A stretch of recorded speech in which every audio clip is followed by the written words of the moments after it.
Lord said, I taught this immortal yoga to Vivaswan, the sun god. Vivaswan taught this to his son Manu, who further imparted it to his son Ikshvaku. Therefore, O Parantapa, the Rajarishis knew this yoga, which was passed down in continuous succession to them, but with the passage of time, it got lost from the world. Rajarishis, the royal sages. I shall now tell you about the same ancient yoga, which is the supreme secret, because you are my devotee and friend. Arjuna said, your birth was much later than Vivaswan. Then how am I to understand that you imparted this knowledge to him in the beginning?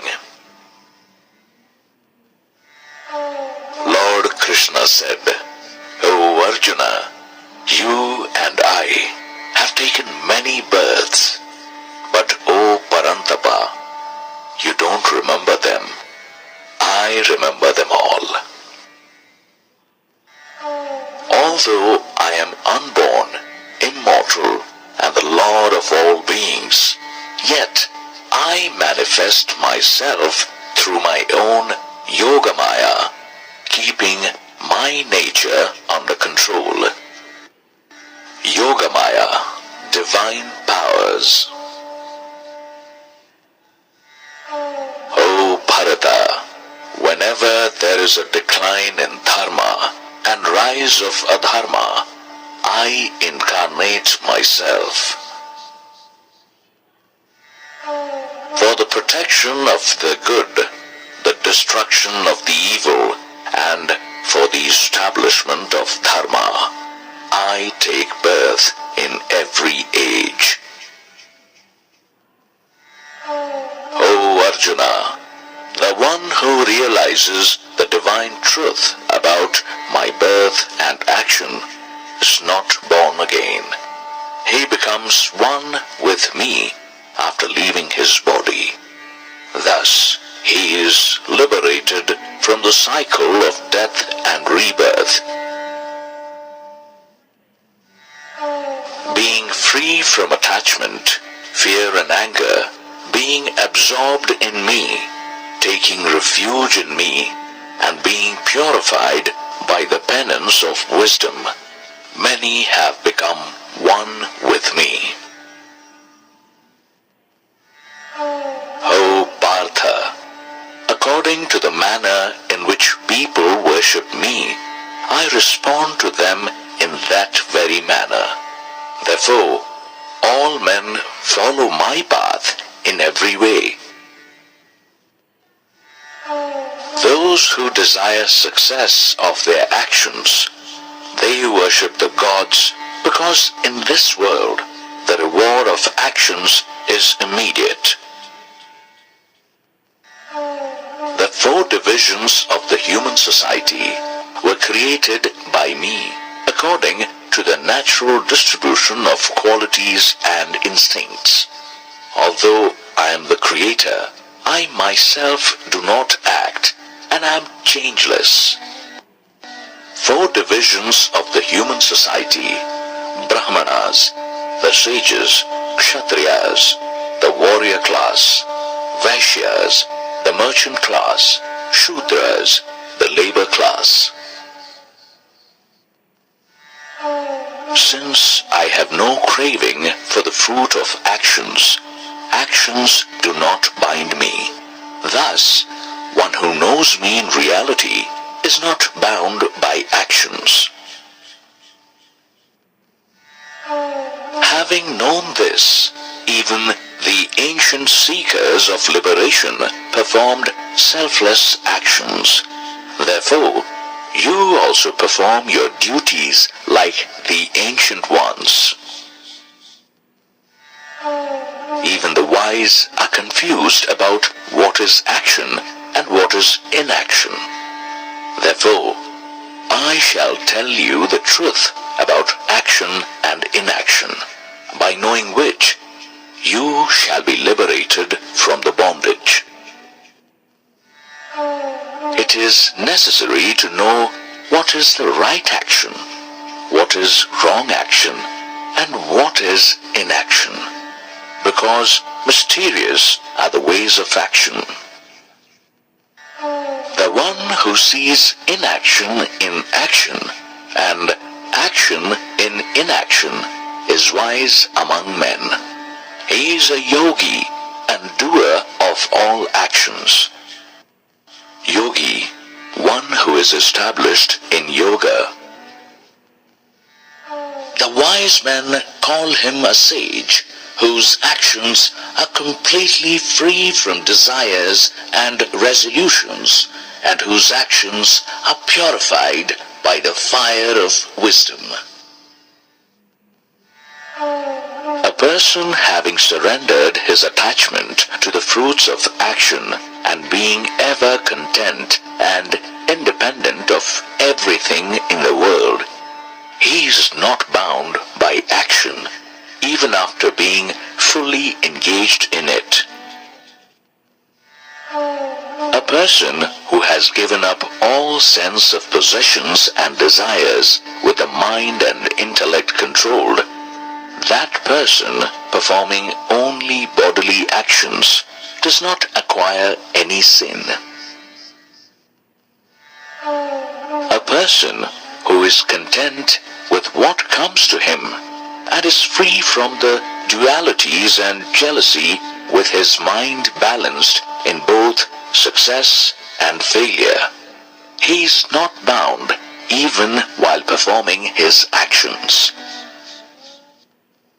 The one who is detached and free, whose mind is established in knowledge, and who works only for yajna, his karmas are entirely dissolved.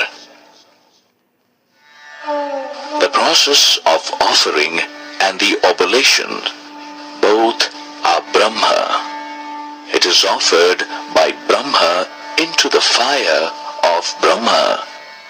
Brahma is the goal achieved by the yogi, who always sees Brahma in his actions.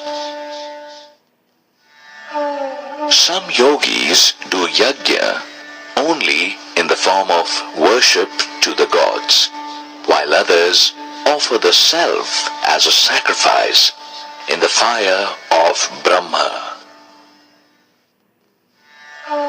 Some sacrifice their sense of hearing, etc., as an offering in the fire of self-control, while others offer the sound and other sense objects as sacrifice into the fire of the senses.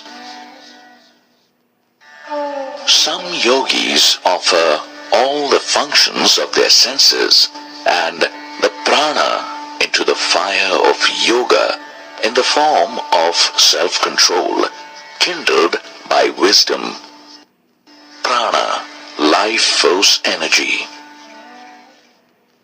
Some perform yajna through charity, and some perform yajna in the form of penance or through the practice of yoga, while some striving souls observing rigid vows perform yajna in the form of wisdom through the study of sacred texts.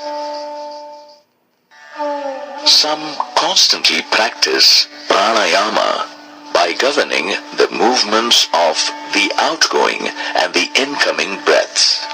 Some offer as a sacrifice the outgoing breath in the incoming breath, or the incoming breath in the outgoing breath. Pranayama, channelizing the life force energy. Some others who have controlled their diet, they offer their prana in the fire of prana. All these have their sins destroyed by yajna and understand the meaning of sacrificial worship. O Kurushrestha, those yogis who enjoy the sacrificial remnants attain the eternal Brahma. The people who don't do yajna are not happy even in this world. Then how can they live in the other world? Kurushrestha, another name of Arjuna, meaning the best of the Kurus. Similarly, many such forms of yajna have been described in detail in the Vedas. Know them all to be born from actions. This will free you from the bondage of actions. O Parantapa, the yajna of knowledge is superior to material sacrifice because, O Partha, all actions meet their ultimate end in wisdom. Therefore, you should understand the true nature of that knowledge by approaching a spiritual master. You bow down at their feet, serve them, and question them with an open and sincere heart. Those wise seers of truth will guide you in that knowledge. O Pandava, having attained that enlightenment, you will not be deluded again, and then you will see the entire creation within yourself and in me. Even if you are the most sinful of all sinners, then also you will cross over the ocean of sins by the boat of knowledge alone. O Arjuna, just as the blazing fire turns fuel into ashes, the fire of knowledge reduces all karma to ashes. There is no purifier as great as knowledge in this world. One who becomes perfect in yoga, he automatically realizes the truth within himself with the passage of time. The one who has mastered his senses is devoted to his practice and has abiding faith. He attains knowledge. Having attained that, he immediately attains the supreme peace. The ignorant, the faithless, and the doubtful one is destroyed. There is neither this world for him, nor the world beyond, nor even happiness. O Dhananjaya, the one who has surrendered all his actions through yoga and whose doubts have been eliminated by wisdom, that man, rooted in the self, is not bound by karma.